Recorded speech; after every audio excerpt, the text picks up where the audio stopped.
Boxing Fanatico Sister Anna here to do another boxing analysis. This analysis is between Omar Figueroa versus Robert the Ghost Guerrero, the veteran.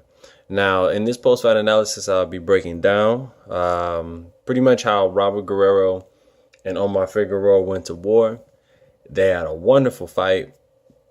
It was one of the best fights of this year. I mean, toe-to-toe battle, mano a mano, golpe a golpe. I hit you, you hit me until the next person falls down. So let's get straight into it.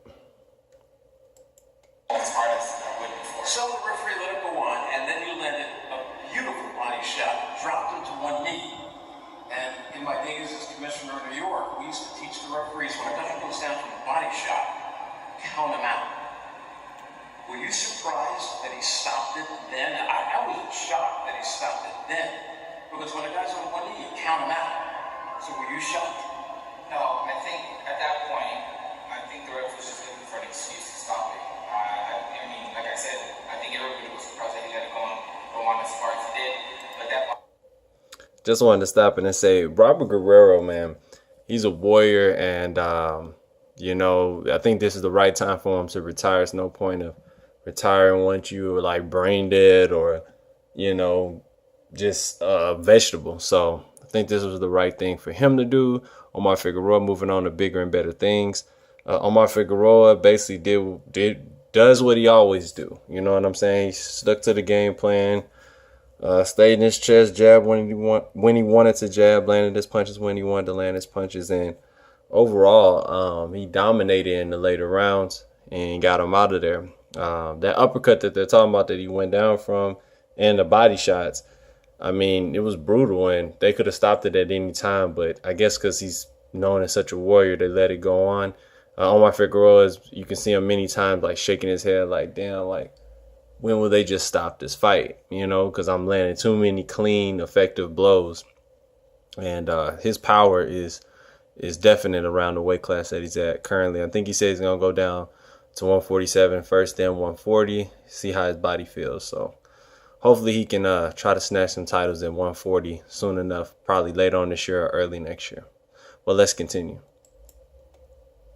Body shot was, I mean, I knew he was going to get up now. Congratulations, Omar. Would you rate this as the best win of your career? Definitely not. I would rate it as one of the best camps I've had, one of the best, I guess, experiences that I've had being able to share the ring with Guerrero. But no, I don't think this is my best win thus far. I still think the Michael Pettis fight win was better. So I was surprised you said sounds like you're looking to get back into training pretty fast. So follow-up question on what you were saying before. So camp went well, training, your relationship with Joel Diaz going well? Oh yeah, as soon as I got to California back in 2011, actually, we clicked and I knew that we were going to get along. His family and my family are very much alike, so I felt right at home. Were you surprised at how the fight went? Was your game plan to go for a fight like this, or did Guerrero's pace dictate this outcome? We actually foresaw this happening. I mean, I have very many different ways of fighting. I can fight, I can box, I can brawl. I prefer to brawl. I feel much more comfortable. But when I saw that he was going to go forward, then I decided to just let him, do whatever he wanted to do, wait it out. And because his adrenaline was going harder than ever, there's a lot on his shoulders. A lot of people saying he should retire. A lot of people saying he should not take the fight. That he has a lot to prove. And blah blah blah. So a lot of that, it affects him mentally, of course. So we knew that he was going to come out the way he did, very aggressive. And Coach and I decided that we're going to, wait it out and retire and sneak in a couple body shots here and there. But I guess I hit him when he didn't expect or harder than I expected. And, it went down. And I just wanted to chime in on another thing too. He speaks on Edwin Valero coming up here soon. And Edwin Valero, if you know him or you knew of him in the past, he supposedly took his own life, but I know better than that because I know his brother And I know other people who are associated with Edwin, and they said he would have never took his life. Um, I believe he was killed by the Venezuelan policia. But just to stay on topic, yeah, he's gonna talk about back in I believe 2006, 7, or 8, whenever he had sparred with Edwin Valero, and it's very very candid when he talked about it.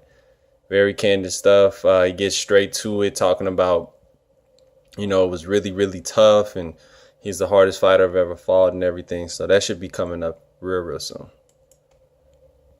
So you already mentioned that you pulled an amateur win over Errol Spence Jr.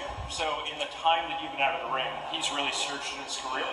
Just wondering first what it's been like to watch that happening, knowing that you have a win over him, and also just wondering now if you're feeling healthy, if you think you're ready for a big surge in your career like that. Yeah, of course. Hopefully God willing, I'm still healthy. I don't really consider that Errol Spence win anything anymore. It's just something that we have a little bit of history, right? He's matured a lot, he's changed a lot, he's gotten a lot stronger and a lot better in the ring. So as I feel like I have been myself, so I know the pros would be a whole different story. Whether in a good or bad way for either of us, but I feel like it would still go either way. So you mentioned that you, for your next fight, you think it's probably going to be a catch weight, trying to work your way down from 147 down to 140. Are there any names you can mention? PBC is a big stable. Any names you have in mind? I don't care.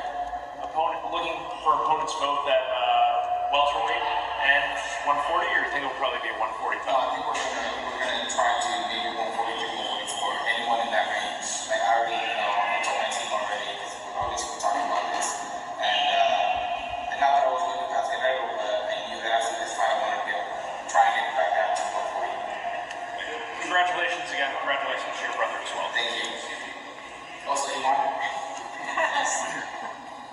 All right, Omar, you took out a guy who does not get taken out. I mean, how impressive is that to you? Do you think that, the mainstream fans are really going to respect you a lot more than they did even before this fight? I don't care if they do what they don't. I went in there, I did my job, and that's all I got to do. Now, earlier you mentioned some sparring with the late Edwin Valero. Could you elaborate on that a little bit? What's your This is where they break it down, and he's going to tell you what a lot of people have told you in the boxing game, that Edwin El Inca Valero was going to be the next person to face Manny Pacquiao at the time, when Manny Pacquiao was at his peak, at his top. They were supposed to meet in the middle, somewhere between 135 pounds and 140. Pretty sure Valero would have met him at 147 if that's would have been the contract terms. But Edwin Valero was a mean psychopath in the ring. He had this demon-like nature in the ring that you just don't see in most fighters, where he throws every punch as a power punch, and great footwork, great balance, angle, side-to-side movement. He had it all. But let me go ahead and get to it. greatest memory of sparring Valero? From what I can remember, I was dating most of the time.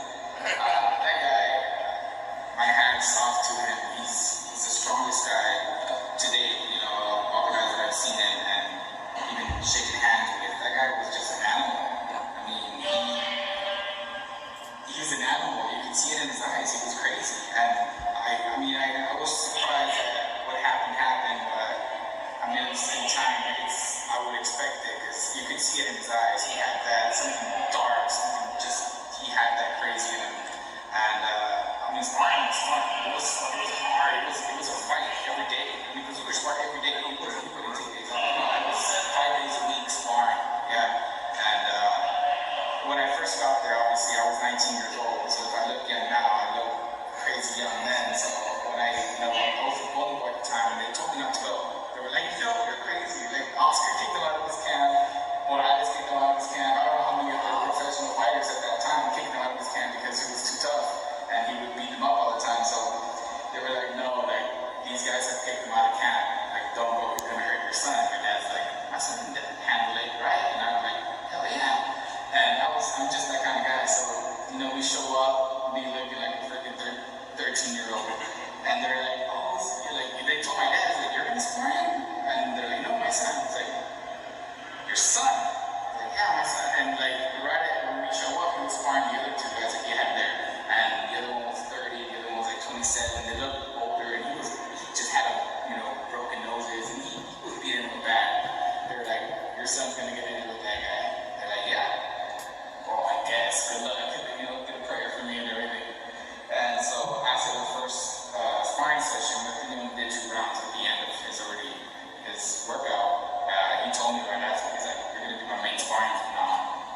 feel that prepared you for a night like tonight? I mean, Guerrero hit you clean and you didn't look phased. You know, you were just rolling with the shots.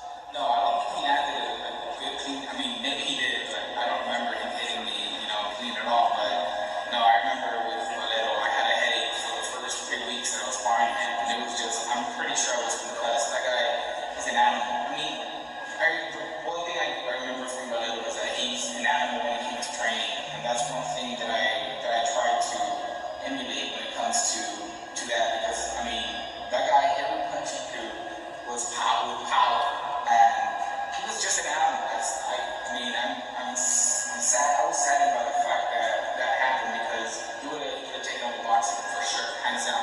Awesome, congratulations. Yeah, and that's the end of it. I just wanted to show that post. I thought it was very interesting. For some people who may not have saw it, go to Marcos Villegas' channel, Fight Hub TV, if you have not seen that post fight. And just wanted to say, man, Evan Valero was the truth. If you watch his documentaries, if you just see how he carried himself like a gangster, like a true assassin, And there's been rumors, been legends that say he was an assassin as a teenager before he really took boxing on full force. He was a pickpocket, a thief, stick-up kid, everything in between. So, yeah, just thought that was interesting. And I thought you guys might like that. So, yeah, tell me what you think about Omar Figueroa. Do you think he would fit well because of his height at 147, or you think he should just go down to 140 and dominate there? But even though there's a lot of great fighters at 140, a lot of great fighters, but tell me who you think he matches up with most in this style, and who do you think would give him a lot of problems? But anyway, shout out to Robert Guerrero. Enjoy the rest of your life. Make sure that you invest your money into something that's going to last. And yeah, thank you for the memories, man. The ghost. Anyways, I'll get back to you with more boxing news, analysis, and updates. Peace.